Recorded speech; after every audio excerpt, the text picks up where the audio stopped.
Equality is no longer here, okay. Equality नहीं थी यहाँ पे, समझा आप लोगों ने? समझाता हूँ मैं, समझाता हूँ। इक्वलिटी का मतलब कहने का क्या मतलब है, जो यहाँ पे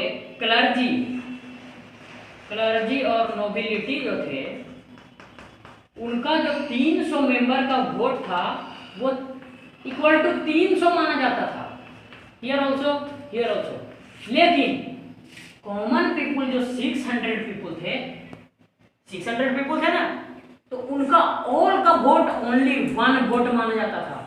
सोचिए, आप सोच के देखिए एक बार, यहाँ 300 का 300, यहाँ भी 300 का 300, और यहाँ डायरेक्ट 600 का 1। What a great inequality was there in these two groups, okay.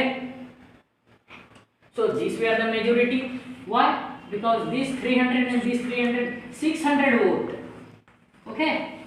And this is only 600. But this is the 600.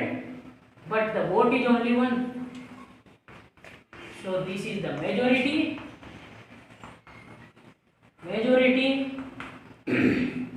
And this is the, क्या कह सकते हैं, minority.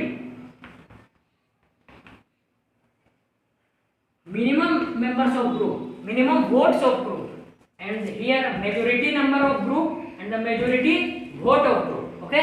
समझ गए आप लोग? ये था inequality. So this is known as the social cause, सामाजिक काउज। समाज में ये था, इसलिए इसको कहा जाता है सोशल काउज। समझ गए आप लोग? आइए हम लोग देखते हैं।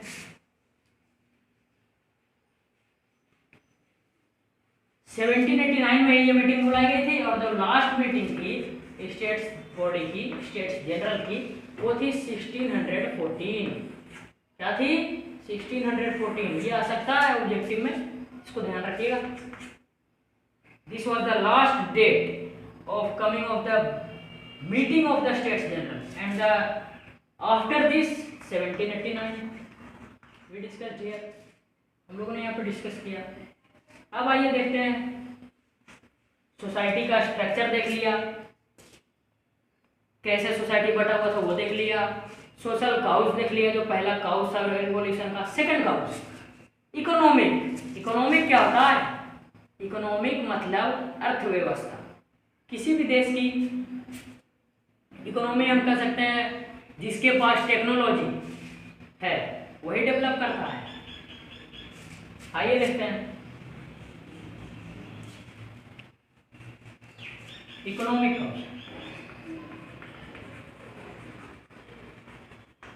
इकोनॉमिक काउज पैसों की वजह से काउज। डेली लाइफ बहुत ही प्रॉब्लमेटिक होती जा रही थी सबकी। आइए देखते हैं इकोनॉमिक काउज क्या है। फ्रांस, पहली बात तो फ्रांस ने दूसरे अपने नेबरिंग कंट्री से जानते हैं कितना का लोन लिया था? 1000 लीवर्स, और 1000 to 2000 लीवर्स। 2000 लीवर्स। लीवर्स क्या है? Levers is the currency of France. Currency of France, it was a type of currency, okay. इतना लोन लिया था, समझ गए आप लोग? सेकंड वन और क्या था? फ्रांस का रूलर, फ्रांस के रूलर के बारे में बता देते हैं। 1774 में फ्रांस का मोनार्क ऑफ हुआ कौन? कौन इलेक्ट हुआ? बताइए बताइए। लुईस 16। ये बहुत ही इंपॉर्टेंट पर्सन है। किसके लिए? फ्रांस के लिए, मोनार्क के लिए। Louis 16, okay. कब हुआ? 1774 में ये थ्रोन में आया, जिसने एक एम्प्टी, खाली खजाना पाया अपने मोनार्क का, ओके। मतलब अपने सक्सेशन जो किया इसने, लेकिन वहां पे खजाना इसको बिल्कुल भी नहीं मिला, एकदम जीरो, ओके। आइए देखते हैं, इसने 13 अमेरिकन कॉलोनीज को, अमेरिकन कॉलोनीज हेल्प किया था। क्या? Help to gain freedom, to gain freedom. अब उस समय रूल कौन कर सकता है वर्ल्ड पे? आप तो जानते हैं, common enemy Britain. From Britain, from Britain, please note down this, okay, this was the economic cause. Now एक इंपॉर्टेंट टर्म मैं आपको बताने जा रहा हूं, बास्टिल। हमला किसी पे किया? उन लोगों ने, कॉमन पीपल ने बास्टिल पे सबसे पहले। क्यों? देखिए, Bastille, it was the fortress prison, fortress prison, खाली जगह जहां पे मोनार्क का क्रिमिनल्स रहते थे, weapons, and we can say that this was the fortress store room of the monarch, okay, ये स्टोर रूम था। तो इस पे हमला क्यों किया? क्या कारण था इस पे हमला करने का? और जगह पे क्यों नहीं गए? इसी पे क्यों किया? क्योंकि उन लोगों को मदद चाहिए था। शुरू में वो लोग 7,000 peoples only when they were attacking, but they attacked here for getting the criminals were the enemy of monarch,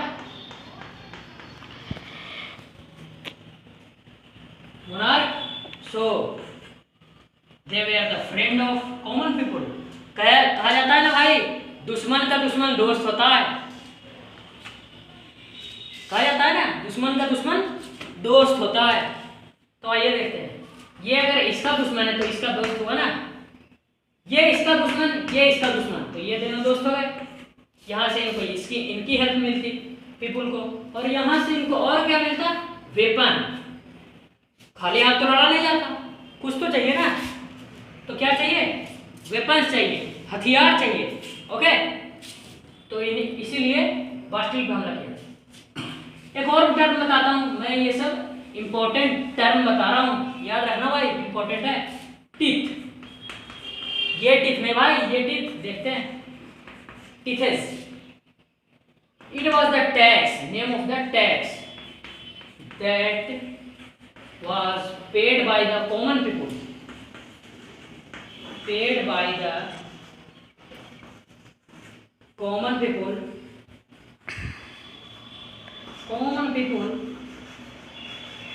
to the other states, means first state or second state, first and second state,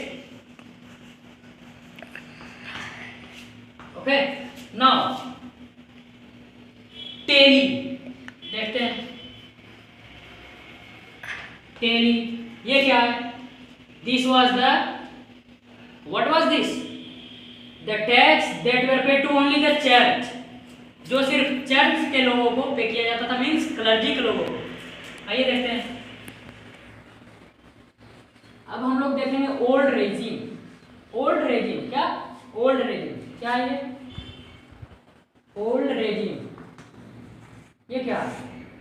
the French society, बड़े अच्छे से देखना, the French society before 1789, before 1789, इसी को कहा जाता है old regime. 1789 मतलब फ्रेंच रिवॉल्यूशन के पहले का पीरियड, फ्रांस का पीरियड 1789 के पहले, उसी को कहा जाता है ओल्ड रेजिम। समझ गए आप लोग? आइए देखते हैं दूसरा टर्म। अब हम लोग आते हैं कि immediate cause, the last one, immediate cause. ये क्या है देख लेते हैं जरा। थर्ड काउज,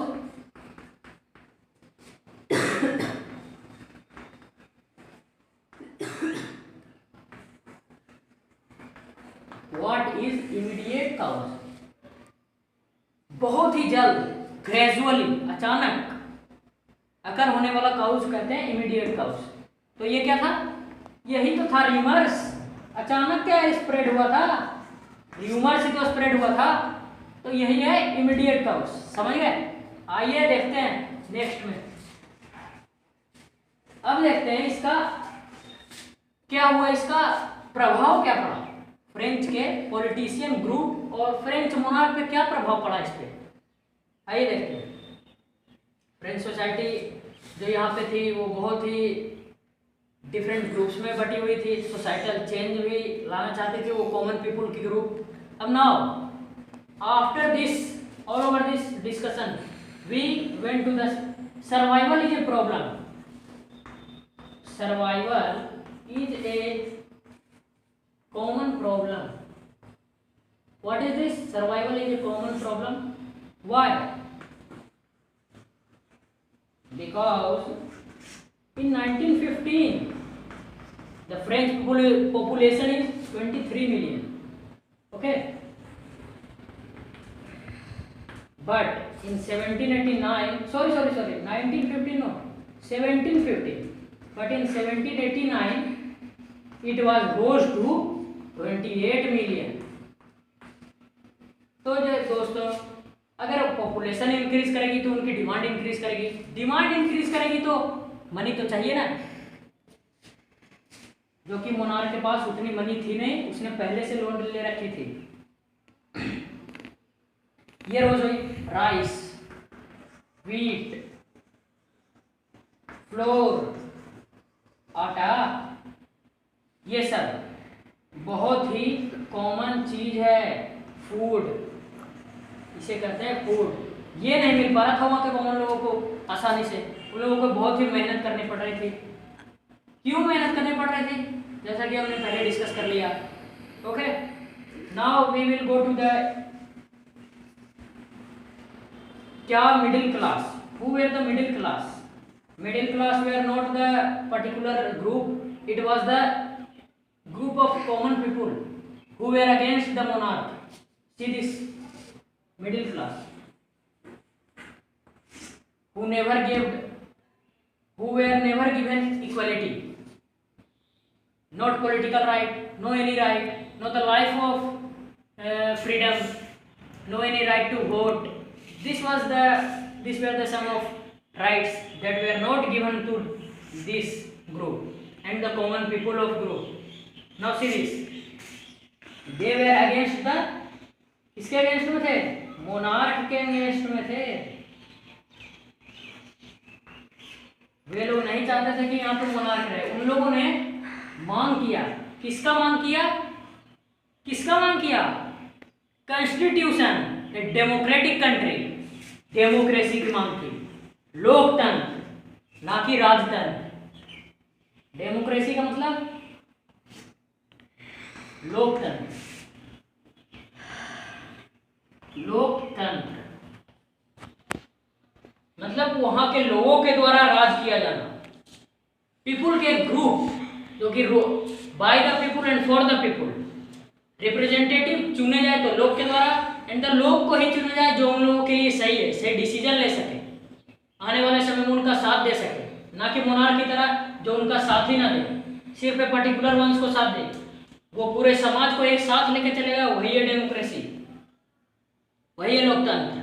सबको इक्वल नज़र से देखे, इक्वलिटी से देखे, उन लोगों को इक्वल राइट्स दे, यही है डेमोक्रेटिक गवर्नमेंट। एंड कॉन्स्टिट्यूशन की मांग थी। What is constitution? Constitution, constitution it is a set of rule where all kinds of rule was present. It is the supreme head of the country. What is this? Supreme head. Some important people were combined and opted for this to make this constitution. आगे देखते हैं, support for the revolution. कुछ support भी होना चाहिए revolution के लिए। जब लड़ाई हो रही है तो बिना किसी सपोर्ट के तो होती नहीं है लड़ाई। आइए देखते हैं सपोर्ट किसने किया। वहां के आइडियोलॉजिकल ग्रुप ने। 3 were the important, John Locke, Montesquieu and the which Jean Jacques Rousseau. Now we will see the ideologies of these persons, okay, in the next class. Today आज के लिए इतना ही। नमस्ते दोस्तों, अच्छे लगे वीडियो, तो अच्छे से समझना इसको। अगले क्लास में फिर से मिलेंगे। नमस्ते, शुक्रिया, धन्यवाद। Subscribe and share it.